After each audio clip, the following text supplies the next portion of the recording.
southeastern Illinois, southwestern Wayne County in south central Illinois, southern Jefferson County in south central Illinois, northern Hamilton County in south central Illinois, north central Franklin County in south central Illinois, until 9:15 p.m.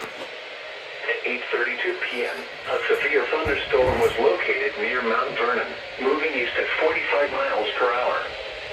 Expected hazards include 60 miles per hour wind gusts and quarter-size hail.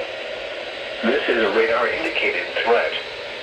The following effects are expected. Hail damage to vehicles is expected. Expect wind damage to roofs, siding, and trees. Locations impacted include Mount Vernon, Fairfield, Grand Lake area, Wayne City, Blueford, Ina, Dahlgren, Waltonville, Bonnie, Jeffersonville, Bell Rive, Sims, Natson, Mill Shoals, Canton, Belle Prairie City.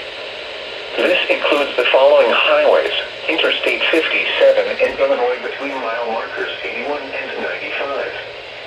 Interstate 64 in Illinois between mile markers 75 and 110.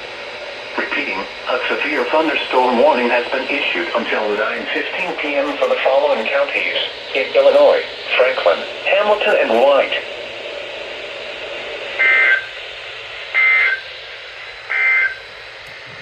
The National Weather Service